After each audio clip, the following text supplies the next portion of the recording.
O Evangelho como me foi revelado por Maria Valtorta, capítulo 62. Jesus procurado pelos discípulos enquanto reza na noite. Valtorta escreve em 5 de novembro de 1944. Vejo Jesus sair fazendo o menor barulho possível da casa de Pedro em Cafarnaum. Compreende-se que ele pernoitou lá para contentar o seu Pedro. É ainda noite alta, o céu parece um bordado de estrelas, o lago reflete apenas este brilho. Mais que vê-lo, se adivinha este lago tranquilo que dorme sob as estrelas pelo suave sussurro das águas sobre o seu leito. Jesus encosta novamente a porta, olha o céu, o lago, o caminho, pensa um pouco e depois se encaminha. Não ao longo do lago, mas em direção ao povoado, percorrendo-o em parte, indo depois para o campo. Entra nele e caminha, aprofundando-se ali, pega uma vereda que leva às primeiras ondulações de um terreno plantado com oliveiras. Se introduz nesta paz verde silenciosa e lá vai prostrar-se em oração. É uma oração ardente. Ele reza de joelhos e em seguida, como que fortalecido, põe-se de pé e reza ainda, com o rosto erguido para o alto. Um rosto ainda mais espiritualizado pela nascente luz que vem de uma serena aurora de verão. Reza agora, sorrindo, enquanto que antes suspirava forte, como se estivesse sob o peso de algum grande sofrimento moral. Reza com os braços abertos. Parece uma cruz viva, alta, angélica, de tão suave que é. Parece abençoar todo o campo, o dia que nasce, as estrelas que desaparecem, o lago que se revela.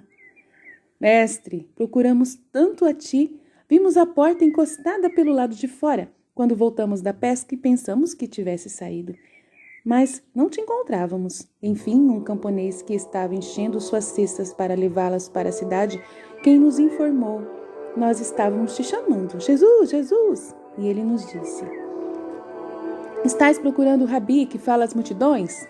Ele se foi por aquele caminho ali, acima da direção do monte. Ele deve estar lá no olival de Miqueias, porque vai lá frequentemente. Eu já ouvi várias vezes.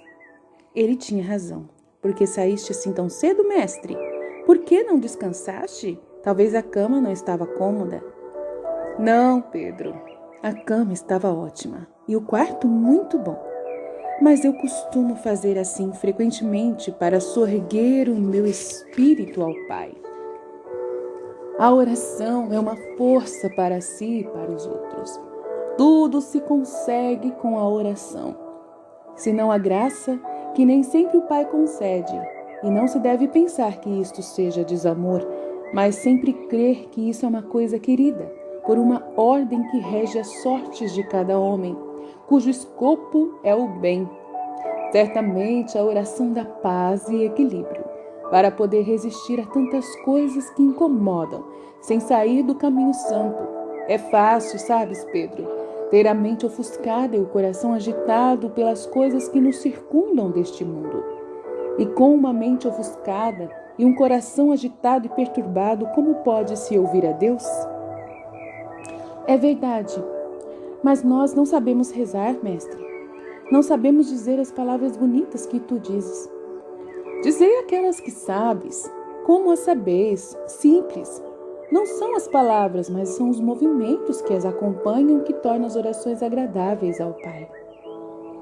Nós gostaríamos de rezar como tu rezas. Ensinarei. Eu vou vos ensinar a rezar assim também. Eu vos ensinarei a mais santa das orações, mas para que ela não seja uma fórmula vazia sobre os vossos lábios. Eu quero que o vosso coração tenha já em si pelo menos um mínimo de santidade, de luz e sabedoria. Por isso é que eu vos instruo. Depois eu vos ensinarei a santa oração. Queríeis alguma coisa de mim, vós que andaste me procurando? Não, mestre, mas há muitos que estão querendo muito de ti. Já chegou gente lá que veio de perto de Cafarnaum. Eram pessoas pobres, doentes, pessoas angustiadas, homens de boa vontade, com o desejo de se instruírem.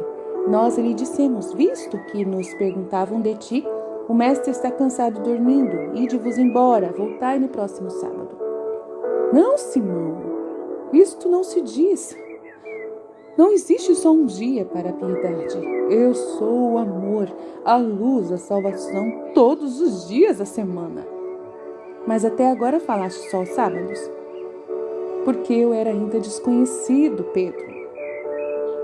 Mas à medida que eu for ficando conhecido, todos os dias serão de efusão de graça e de graças. Em verdade eu te digo que virá um tempo em que nem o espaço de tempo que é concedido a um pássaro para repousar sobre um ramo e saciar-se de grãozinho será dado ao Filho do Homem para o seu repouso e alimentação. Mas ficarás doente, nós não permitiremos isso. Tua bondade não deve fazer-te infeliz. E tu achas que eu possa me tornar infeliz por isso? Mas, se o mundo todo viesse a mim para me ouvir, para chorar os seus pecados e as suas dores sobre o meu coração, para serem curados na alma e no corpo, eu me consumia em falar com eles, em perdoá-los, em derramar sobre eles o meu poder. Ah, sim! Então, aí sim eu seria muito feliz. Pedro, a ponto de nem mais recordar com saudade do céu no qual eu estava no Pai. De onde eram esses que vieram a mim? De Coroazim, de Betsaida, de Cafarnaum, até de Tiberíades e de Gergisa, que tinham vindo, e de centenas e centenas de pequenas cidades espalhadas entre uma e outra. Ide a eles, correi, dizei-lhes que estarei em Coroazim, em Betsaida e nas cidades entre esta e aquela. Por que não em Cafarnaum, mestre? Porque eu sou para todos e todos me devem ter. E depois lá está o velho Isaque que me espera.